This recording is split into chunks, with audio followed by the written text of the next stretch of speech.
notre voisin de la Gambie, qui est invité aujourd'hui comme observateur, et notre ami du Rwanda, qui est également présent.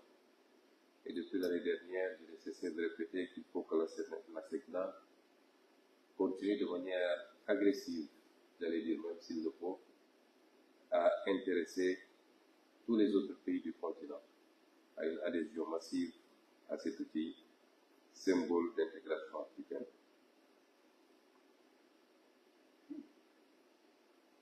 En cette heureuse circonstance, je souhaite au nom de son Excellence, Monsieur le Président de la République, Bassirou Diomaye Diakhar Faye, à mon nom personnel, ainsi qu'au nom du gouvernement et du peuple sénégalais, la plus chaleureuse bienvenue et l'expression de notre solidarité fraternelle à tous les membres du comité des ministres de la SECNA et à leurs délégations respectives. Madame la Présidente du Conseil des ministres, la Présidente du comité des ministres, je suis très sensible aux mots aimables que vous venez de prononcer au nom de vos pères à l'égard de notre pays. Le Sénégal, fidèle à sa vocation panafricaine, aujourd'hui plus que jamais, demeure profondément attaché à la cause de la coopération technique et à la souveraineté institutionnelle du continent. Terre d'accueil et pionnière de la construction et de l'intégration africaine, notre pays continuera d'abriter et de soutenir les organisations communautaires qui incarnent la solidarité et la souveraineté africaine.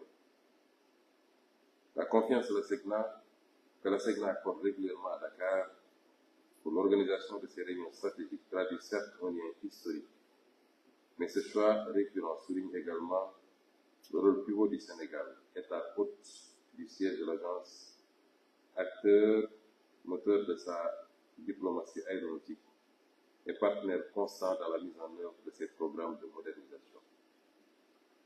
Il atteste également de l'engagement indéfectible du Sénégal sous le leadership du président Bassirou Diomaye Diakhar Faye à œuvrer pour une Afrique maîtresse de ses infrastructures critiques, notamment dans le domaine stratégique de la navigation aérienne. Chers membres du comité des ministres de la SECNA, mesdames et messieurs, la SECNA mérite toute l'attention et la reconnaissance que lui portent les États membres, car elle constitue l'un des plus beaux exemples de souveraineté partagée et de mutualisation réussie en Afrique. Créée à une époque où nos jeunes États indépendants cherchaient encore leur repère, elle a su rester debout, stable et performante, là où d'autres institutions ont cédé sous le poids des divergences nationales. Je disais tout à l'heure dans la salle aux ministres et aux responsables avec lesquels j'étais que le plus grand regret que nous devons avoir quand on examine la SECNA, c'est la perte de cette compagnie panafricaine qui était Air Sénégal. Air Afrique, même si Air Sénégal souffre également à ces temps qui courent. Les principes fondateurs de notre agence, que sont la solidarité, la compétence, la mutualisation et la neutralité technique, ont permis à la SECNA de transcender les aléas politiques et économiques, demeurant ainsi un instrument essentiel de la connectivité, de la sécurité et de la croissance africaine. Cette résilience, fondée sur une gouvernance collective, fait de la SECNA une référence mondiale dans la gestion intégrée des espaces aériens multinationaux. Mesdames et Messieurs les ministres, les travaux de cette session témoignent de la volonté renouvelée des États membres d'orienter la SECNA vers l'excellence et l'innovation. L'examen du plan d'orientation stratégique 2026-2035 et du plan de services et d'équipement 2026-2030 traduit une démarche lucide et responsable. Dans un monde où les défis technologiques, environnementaux et sécuritaires s'intensifient, la planification stratégique devient un acte politique majeur, garantissant la durabilité, la compétitivité et la souveraineté de nos services publics régionaux.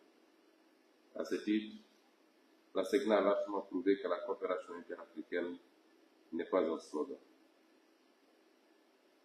mais une réalité opérationnelle, mesurable et performante. Les plans pluriannuels de la SECNA ne sont pas la simple addition de projets nationaux. Ils traduisent également la capacité des États africains à penser ensemble, à investir ensemble et à progresser ensemble. Grâce à la mutualisation des systèmes de communication, de surveillance et de navigation, y compris satellitaire, la SECNA démontre que la souveraineté technologique africaine est possible lorsqu'elle repose sur la coopération, sur la formation et la discipline collective. Les économies décentralisées soutiennent nos politiques publiques nationales, tout en renforçant la sécurité et la compétitivité de nos espaces aériens. L'attribution, comme rappelé tout à l'heure, dès 1972, du prix Edward Warner de l'OACI, ainsi que la reconnaissance du statut d'observateur de la SECNA au sein de l'organisation, témoignent du prestige acquis par cette institution africaine. Les évolutions rapides des technologies aéronautiques, des services satellitaires et de l'intelligence artificielle imposent à l'Afrique d'être non seulement utilisatrice, mais aussi productrice d'innovation. La SECNA doit rester en première ligne pour garantir une navigation aérienne moderne, sûre et souveraine. Rappelons enfin aux membres du comité des ministres que vos délibérations sur la gouvernance de la SECNA sont d'une importance stratégique majeure car elles visent à consolider la transparence, la performance et la redevabilité dans un contexte où la maîtrise des coûts et la qualité des services sont des impératifs partagés. Chers membres du comité des ministres, le parcours de la SECNA nous enseigne à suffisance que la maîtrise collective de nos cieux est un symbole de la maîtrise de notre destin. Votre instance a la noble responsabilité de préparer l'agence à relever les défis de la transformation numérique, de la sûreté aérienne et de la durabilité environnementale. Je voudrais saluer avec une profonde considération les contrôleurs aériens, les ingénieurs, techniciens et experts qui assurent quotidiennement, souvent dans l'ombre, la sécurité et la fluidité de nos espaces aériens. Le Sénégal restera, en tant que pays hôte, un partenaire engagé, loyal et déterminé à accompagner la SECNA dans la réalisation de sa mission stratégique.